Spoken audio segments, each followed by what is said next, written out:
Now today we're going to try to help you, for those who are sincere, who are open-hearted, who really want to know the truth, but now there's a lot of confusion. So you might be catching us late at night, early in the morning, in the afternoon. You're away from all the different tantalizations of this life, and you might have just came home from the nightclub. It's getting played out. You're getting tired of it. But now there's confusion. Where do you start? How do you find the truth? What's the roadmap? Where do you begin? So we're going to take baby steps. We're going to take simple steps. No matter what you did in the past, don't worry about it. There's still hope. You're not dead yet. When we come back, we're going to be giving you a formula on how to find the truth, live on the truth, and die on the truth when we come back here on the Deen Show. Assalamu alaikum, peace be unto you. Salam, Eddie.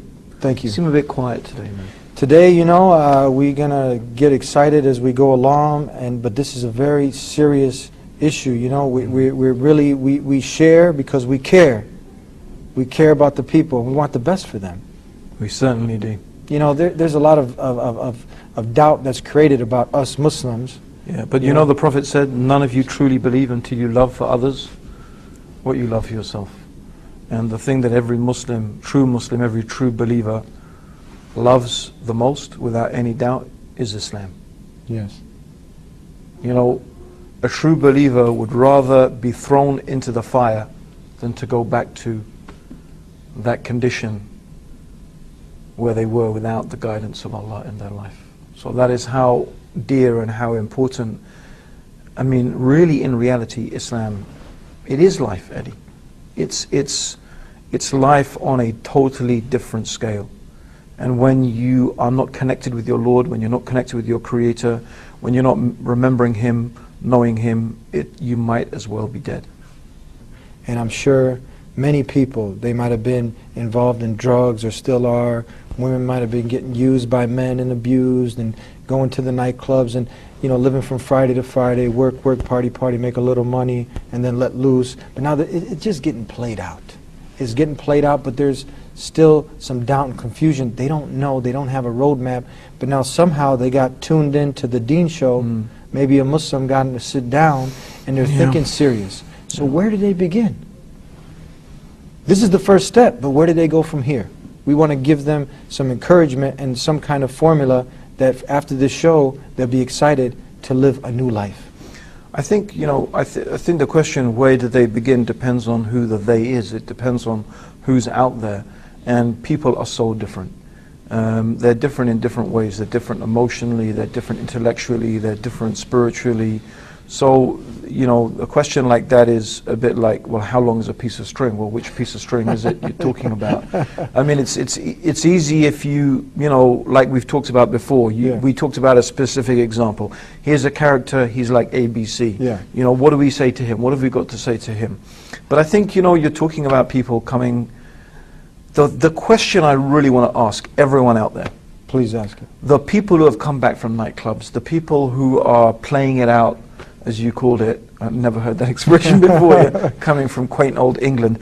But you know, but the question I want people to really ask themselves is, when you come back from a night on the town, you've been drinking, you've been boozing, you've been dancing, you've been hanging out with girls, guys, whatever. At the end of all of that, when you wake up the next morning or whatever it is, I want you to ask yourself, I want those people to ask themselves two simple questions. Number one, did you improve yourself as a human being? When you go out on the night, you go out on the town and you get drunk, would you say honestly, I'm a better human being because of that? Number two, did you contribute anything to the betterment of humanity?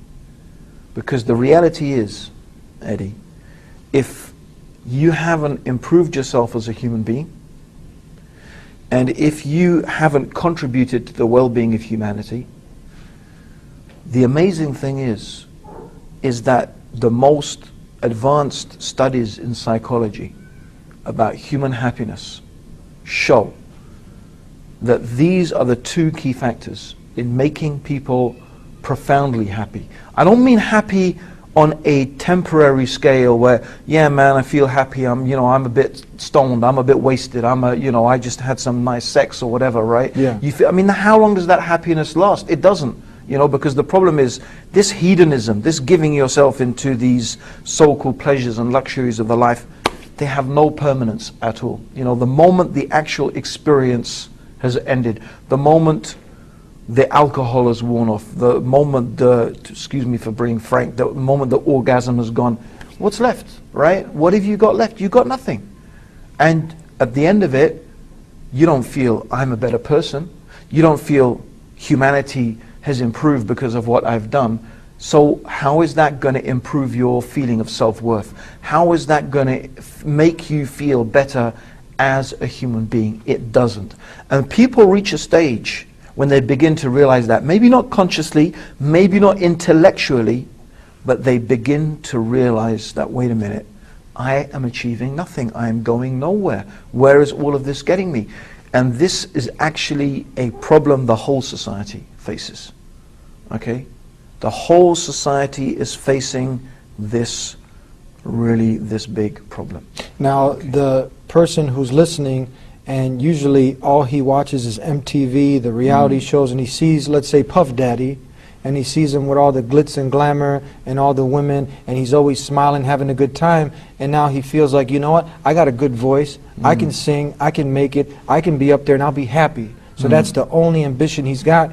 But you know what? He sees us and he says, you know what, that seems boring what you're talking about. This is more exciting. It's where it's at. Well, you know what? Try it.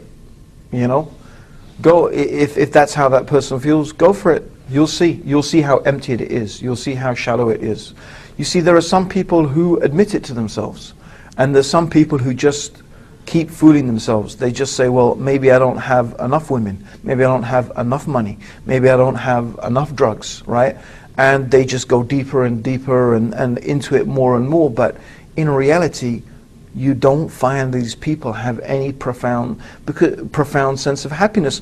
And the example, Eddie, the examples are too many of, whoever it may be, Elvis, Kurt Cobain. How many of these people, right?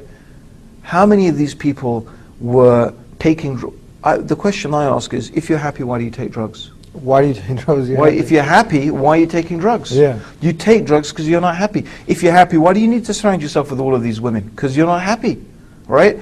If you have to fill your mind with all this music, which really takes over your brain waves, that's what it does. It takes over your brain waves. It makes you think and behave and act in a different way. So if you're so happy, why are you doing those things? Because actually, in reality, these things are a sign that you are fundamentally unhappy.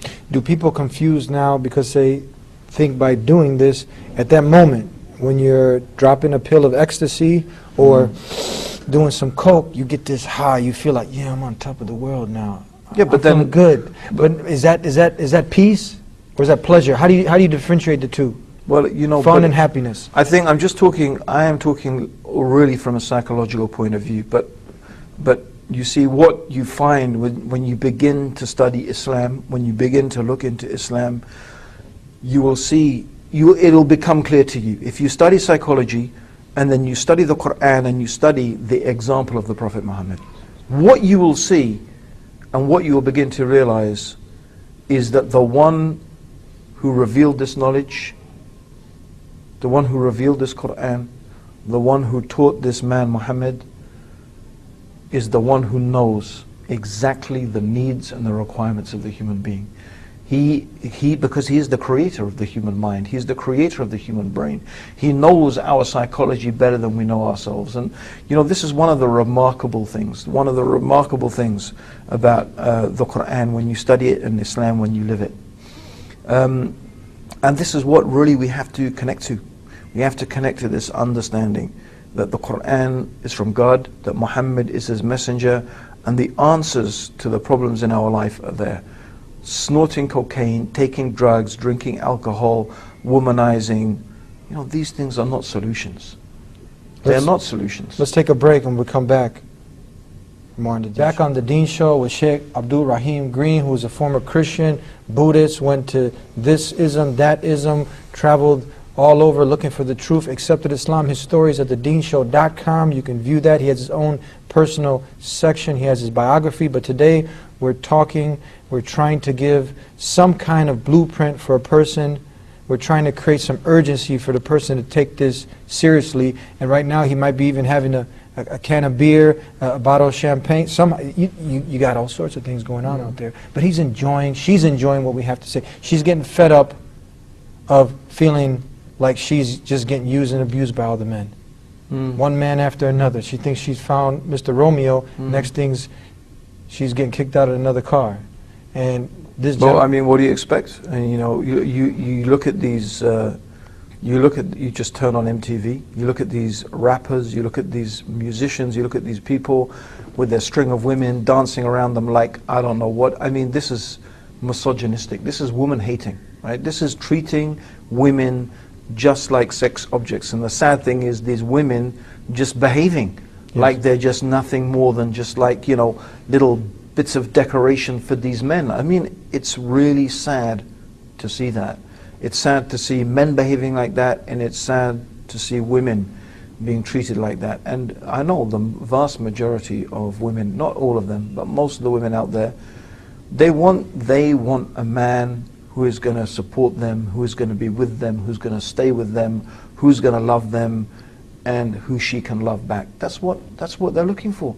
They're not looking for, you know, to be, excuse my phrase, to be some bitch to some gangster, right? You know, with another 100 other bitches. Who wants that, man? I mean, you know, I really honestly, is there a single woman out there who really wants that? No. Right? Or maybe she feels she has to behave like that to fit into whatever is going on around, you know? But I don't think anyone really wants to be like that. But, you know, this is the problem. We're being fed this rubbish. We're being fed this filth, you know? And, you know, quite rightly, no media station, quite rightly, no media station would be allowed to, you know, to encourage people to commit acts of terrorism, for example.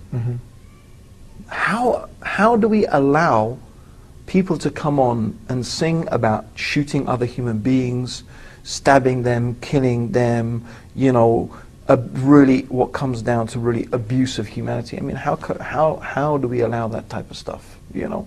And I think, you know, the problem is, you know, you know, there's something they call in psychology existential angst, you know, which basically means is a fancy word for saying we're lost. We don't know what's the purpose of life. We don't know why we're here. What's it all for, right?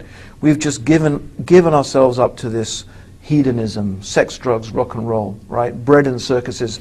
It happened with the Romans. You look at the history of the Roman Empire. These people just surrendered themselves to like display after display of bloody gore, animals killing each other, gladiators, this and that. They were spending all their money. The whole of the resources of the empire were becoming consumed in just entertainment. And so what happened? Inevitably, a society like that is going to implode. It's going to disintegrate. And that's what's happening to our societies, you know. So where did the people go? We're not trying to sell them nothing, some magic formula, some magic powder, some magic water, you know, $5.99 or donate 100 and you get this and you get the Holy Spirit and you're all, you know, reformed. There's nothing like that. You know what it is, Ed? It's hard work, right? And this is the reality. But the thing is that hard work done in the right way is actually what makes us most happy.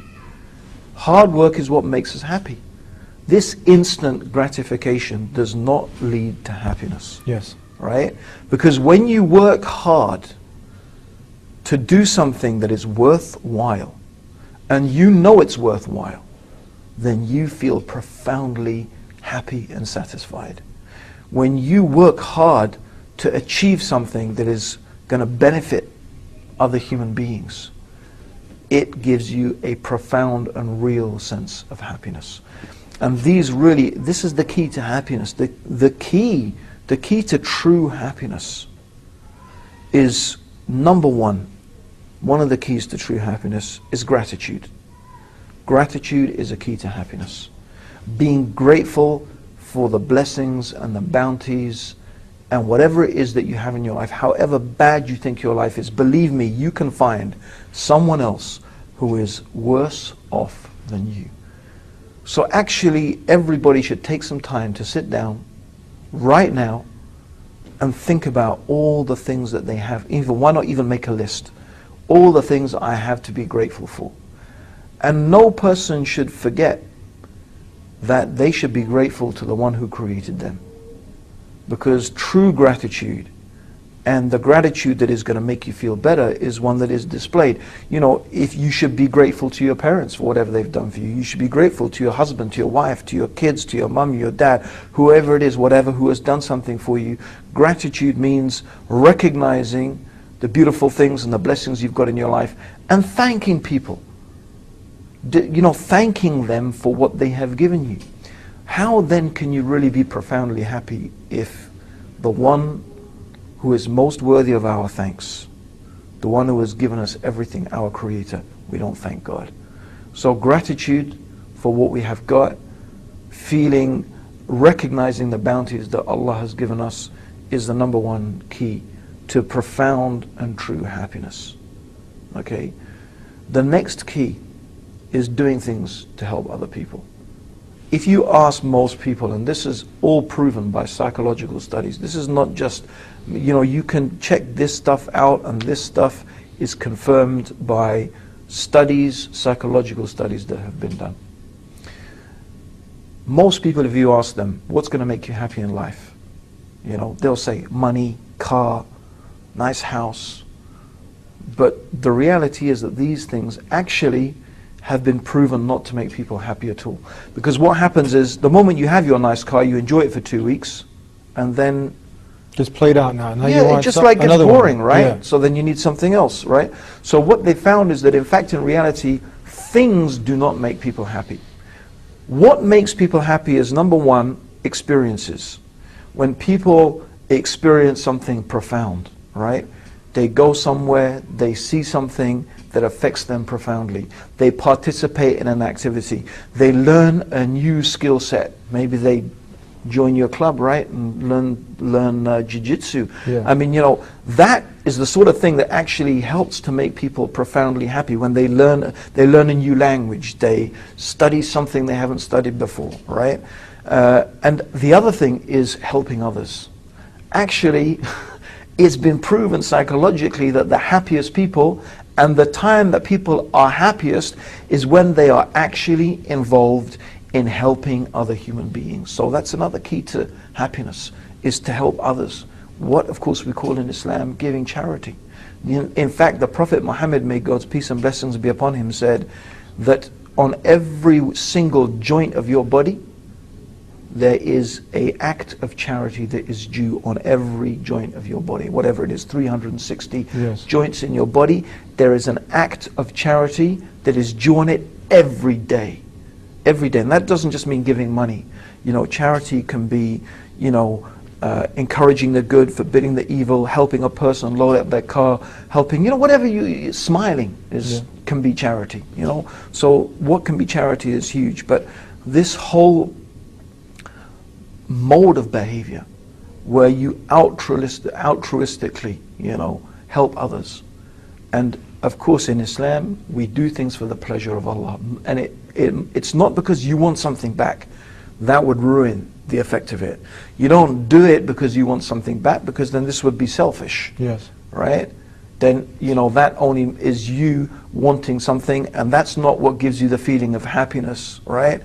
It's you helping others altruistically. And this is why in Islam we have always the intention that whatever you do it purely and sincerely and completely seeking the pleasure of Allah. Okay? I'm going to cut Okay. off right there. We got to take a break, and we'll be back with more on the Deen Show. Here on the Deen Show, and we are trying to hit it home, bring it home, and give that individual, we talked about doing good things, trying to stay away from, is it good to say, okay, you know what, that person says, you know what, okay, you got me, I'll do some good, and I'll go from drinking a 6-pack to, you know, 1 beer, you know, a day, but I'll just get drunk on the weekends. You know, where's the start, where's the limit, where do they go from here? Do they drop down? Is there hope for them if they did all this evil? Do they turn back to God? Do they repent? You know, where do they go? We only have a few more minutes, because after, you know, they shut us off, we might not have them again. Right. Well, I wanted to finish my point, so the final Please, point, yes. the final third point is that if you want to be happy, behave like a happy person. Smile. Smile. Smile. Move yourself like a happy person. Smile and you will feel better. Behave like a happy person behaves, and you will begin to feel better, because the way you behave on the outside affects the way that you are. And this, you know, all I can say is when you study Islam, you see these profound truths. You see these things. This is what the religion of Islam teaches. It teaches us that your faith in Islam is not just a set of things that I believe, it's your actions. This is what we believe in Islam, that faith is the belief of the heart, the profession of the tongue, and the action of the limbs. Faith increases when you obey God, and faith decreases when you disobey God. Okay? So this is the reality of faith. So I just encourage everybody to bring happiness into their life, but the best way to bring true, profound happiness, true, profound peace, true, profound tranquility is by following the guidance that God has given. All the ingredients are there. I mean, I just touched upon 3 points. There are many, many other things on the path to peace and happiness, but the solution is Islam. This God you're talking about, can you please describe him? He's the one God, the creator of the universe, the creator of the heavens and the earth, who sustains it and controls it, and we are all under his power and his control. Because also there, before we leave, some people got an idol in their room. They got a picture of someone in their room. They say, I'm God, you're God, we're all God. So which God are we talking about? God is not like any created thing. God is the creator of all things, and no one has created God.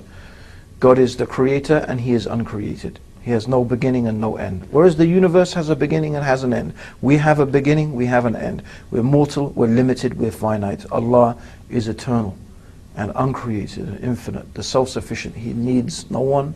He needs nothing, but we desperately need him. Closing comments and suggestions one more time before we leave for that truth seeker. I would say pick up the Quran, read it. Read the life of the Prophet Muhammad, may God's peace and blessings be upon him. See for yourself what Islam has to say, because it really is the path to happiness and truth in life. Where can people get a hold of you if they want to hear more of your talks, lectures? They can go on www.iera.org.uk. You can find out about the organization I work for. Or just type in my name into YouTube. You can find lots of my lectures there. Great. Thank you. May God Almighty, Allah reward you. May Allah bless you. Thank you. Salam. And thank you again for tuning into the Deen Show. And if you like what we had to say here, if you like, listen to Sheikh Abdul Rahim Green. He has his own section there at thedeenshow.com. You can hear some more of his talks, some more of his shows that we've done with him. And we hope that you've sincerely gotten a benefit. And we hope that we get to see you again next time here on the Deen Show. Next week, same time, same channel. Until then, peace be unto you.